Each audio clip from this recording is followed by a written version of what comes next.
ఆగనిగళం ప్రజాబలం AR5 news కి స్వాగతం. సత్యసాయి జిల్లా మడకశిర పట్టణంలో MRO కార్యాలయంలో రిటైర్డ్ RWS AE మల్లికార్జున మాట్లాడుతూ గత 4.5 సంవత్సరాల నుండి పెన్షన్కు జరుగుతున్నటువంటి అన్యాయాన్ని మనం ఎదుర్కోవాల్సిన అవసరం ఎంతైనా ఉంది. ఎందుకంటే కురు వృద్ధులు అయిన వారికి వైద్య ఖర్చులు ఉంటాయి. అనారోగ్య కారణంగా బాధపడుతున్నటువంటి వారికి ఆసరా పెన్షన్, అలాంటి పెన్షన్ మరియు ముందు నుంచి ఉన్నటువంటి బకాయిలను అందే వరకు మన పోరాటం ఆగకూడదు అంటూ ఈ నెల 29న సత్యసాయి జిల్లా కేంద్రంలో జరిగినటువంటి ఉద్యమంలో అందరూ పాల్గొని మన డిమాండ్లను సాధించుకోవాలని అన్నారు. AR5 న్యూస్ సత్యసాయి జిల్లా మడకశిర నియోజకవర్గం ఇన్ఛార్జ్ ఈశ్వర్. ఇంట్లో అందరూ వయసు అయిపోయిన వాళ్ళు ఉంటారు, ఆరోగ్యం చెడిపోయిన వాళ్ళు ఉంటారు, మరి రోజు ట్రీట్మెంట్ తీసుకునే వాళ్ళు ఉంటారు.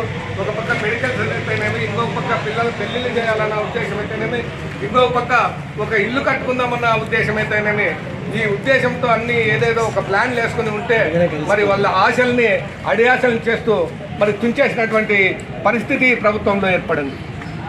ఈ రోజు వరకు చూస్తున్నాం, కనీసం 1వ తారీఖు పెన్షన్ ఇస్తామన్న స్పృహ కూడా లేనటువంటి ఈ ప్రభుత్వం మరి ఏదైతే కేవలం ఒక మెడికల్ తీసుకోవడానికి కానీ ఇంకొకటి కానీ ఏదైనా 1వ తారీఖు వచ్చేదానికి కొంతమంది అప్పులు చేసిన వాళ్ళు ఉన్నారు.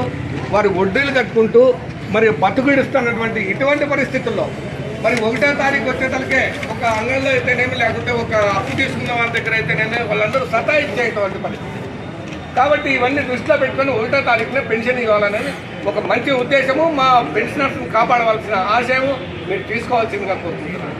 ఇకపోతే చూస్తూనే ఉన్నాం, మరి పెద్దలు చెప్తున్నారు పెన్షనర్స్ అంటే ఏమి మేమంతా రిటైర్ అయిపోయినాము అంటే మీరు అనుకుంటున్నారు. ఏమీ కాలేదు మీకు, మీరందరూ కురువృద్ధులు. మరి మహాభారతాన్ని నడిపిండేదంతా కురువృద్ధులే. మీరు సూచనలు సలహాలు ఇవ్వండి, పోరాడే వాళ్ళు పోదాం, మరి పోరాటం చేసి మన కోరికలు సాధించుకుంటాం. అవసరమైతే ఏముంది, పెన్షన్ రాకుండా లేకుంటే ఫీజు రియంబర్స్మెంట్ రాకుండా ఇట్లాంటివన్నీ ఈ ఏదైతే మనకు కంపిటీషన్స్ ఇవన్నీ రాకుండా ఉన్నప్పుడు ఆశ పెట్టుకొని సంక్షేమంలో పోరాడి వద్దాం. అంతేగాని మనం ఎక్కడ ఈ పోరాటంలో మరి నేను కూడా చెప్తానన్నాను. ఈరోజు నిజంగా చాలా సంతోషం వేస్తాను మిమ్మల్ని అందరూ చూస్తాను. నేను చెప్పాను, మీరు ఉండండి, మీరు సూచనలు సలహాలు ఇవ్వండి, ఖచ్చితంగా నేను పోరాడతా, ఖచ్చితంగా ఆ పోరాటంలో నేను పాల్గొంటుకుంటా. ఈ పోరాటం ఎంతవరకైనా మీ సహకారంతో తీసుకోవడానికి నేను ముందుగా ఉంటానని మీ అందరికీ తెలియజేస్తూ, మరి ఏదైతే మన డిమాండ్లు ఉన్నాయో అదే 11వ PRCలో additional quantum of pension increment ఏదైతే 70 సంవత్సరాలు నిండిన వాళ్ళకి 10%, అదేవిధంగా 75 సంవత్సరాలు నిండిన వాళ్ళకి 15% ఇవ్వాలనే డిమాండ్ మేము ప్రభుత్వానికి విన్నవిస్తున్నాం.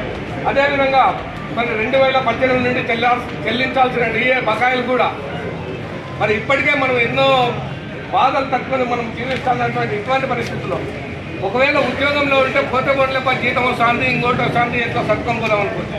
మరి మనం అంతా రిటైర్ అయినాం, మనకి ఎక్కడా లేదు, కేవలం ఒక పెన్షన్ మీద ఆధారపడి ఉంటాం.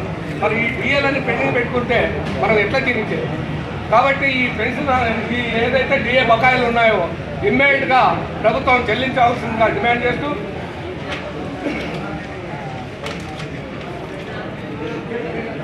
అదేవిధంగా ఈరోజు చూస్తున్నాం ఈ కాలంలో వైద్య ఖర్చులు అయితేనే ఇంకోటి ఇవన్నీ పెరిగిపోతున్న పరిస్థితి. ఇట్లాంటి పరిస్థితుల్లో మనకు ఏదైతే 2 లక్షలు లిమిట్ పెట్టారో మెడికల్ రియంబర్స్మెంట్, అది 5 లక్షలు పెంచాల్సిందిగా డిమాండ్ చేస్తూ, అదేవిధంగా 12వ పే రివిజన్ కమిషన్లో దాని పెద్దలు చెప్పారు, ఇంతవరకు 27% చెప్పేసి 23% ఇచ్చినారు.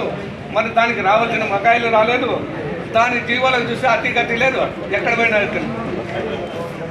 అదేవిధంగా మనము కేంద్ర ప్రభుత్వంతో సమానంగా ఇచ్చినటువంటి పెండింగ్ DAలని వెంటనే చెల్లించవలసిందిగా మరొక డిమాండ్ చేస్తూ, మరి ఏదైతే దహన సంస్కారాలకు ఇస్తున్నటువంటి ఇంతకుముందు 25,000 రూపాయలు లిమిట్ పెట్టారు. మరి 11వ PRCలో కూడా అదే పెట్టారు. దాన్ని 25,000కు పెంచుతూ లేదా 1 నెల పెన్షన్ ఏది ఎక్కువైతే అది చెల్లించవలసిందిగా కోరుకుంటూ మరి ఈ ఉద్యమాన్ని, ఈ డిమాండ్లను మనం చేస్తూ ఉన్నాం. మరి రేపు రాబోయే కాలంలో కూడా మరి 29వ తారీఖు సత్యసాయి జిల్లాలో కూడా మనం పాల్గొనాల్సి ఉంటుంది. మరి మీరందరూ ఎవరెవరు వస్తారో వాళ్ళు ఒక్కసారి పేర్లు అనివ్వండి. ఎవరెవరు వస్తారంటే ఖచ్చితంగా కనీసం ఒక 15 మంది రావాలన్నది నా కోరిక.